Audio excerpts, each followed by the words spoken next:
Hello there. Right, I'm going to show you today how to use this program called Xpadder. It's a brilliant way of being able to use your Xbox controller to play any of your PC games that are not just Microsoft games.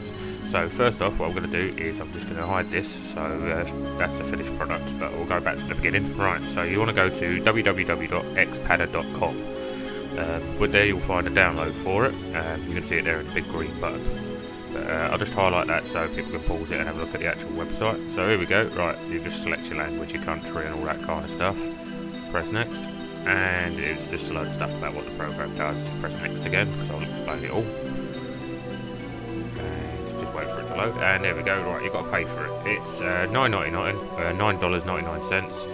It's worth every penny because you can just reuse it on other computers and stuff like that. It is a very good program. I would recommend getting it. There probably are free options out there, but I'll leave that up to yourselves to search.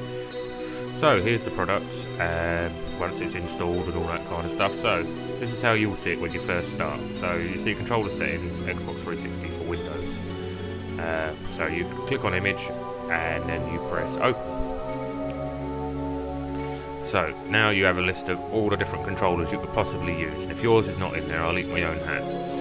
So what we're going to do now is we're going to look for my one, which is an Xbox 360 pad, which is right here.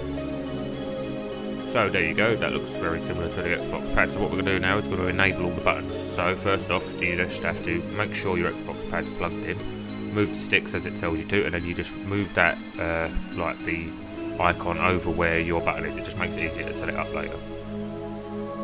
And that's the right stick done, so we'll put that over the top of that one. You just drag and drop, it just all stays there. So now you've got to do your D-pad. Every button on here works apart from the middle Windows button, Xbox button in the middle. That doesn't do anything unless you're playing an Xbox, a Microsoft Live game. So we're just going to go around clicking all the buttons on the Xbox pad and putting them into the right place.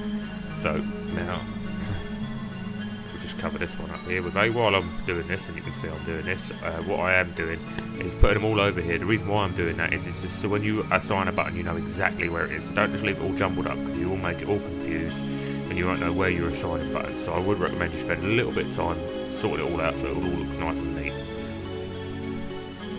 So we've just got two more buttons to add now. Bear in mind if you click in your sticks as well you get 2 extra buttons to use. So don't forget to put them in. So now I'm just going to do the shoulder pads. And that's it. Probably my hand moving quicker than my mouth is. And so right, finally, we just, there's something come up there. Right, so we'll get rid of that. And now go to triggers. And all you've got to do is just squeeze your left trigger and squeeze your right trigger. Don't go too mental with it, it will pick them up. And there we go, it's all there. So what I'll do now is I'm going to show you the layout I have for a full PC game. And so what you do is I have my arrows on my left stick, so that controls all your moving. You can have it as WASD, but I prefer to have it as arrows so you don't end up accidentally typing while you're trying to fight. So what you do is you just click on the button of which you want to have. So I have my left trigger as my left mouse button and my right trigger as my right mouse button. It just makes sense because in a minute we're going to be using the right stick as a mouse. So to do that, all you've got to do is I'll put into a little caption in a minute how to do that. So yeah, that's about the size of it really. So yeah, all you've got to do is just assign buttons again.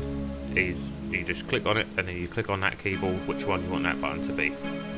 So yeah, that's coming to the end of this tutorial, but that's it, it's all working. Oh yeah, one last thing, don't forget to save it. Because if you turn your PC off it won't come back on again. So if you like this and you want any more information, just give us a thumbs up and a comment and I'll be uploading more how-to videos very soon. Thank you, bye.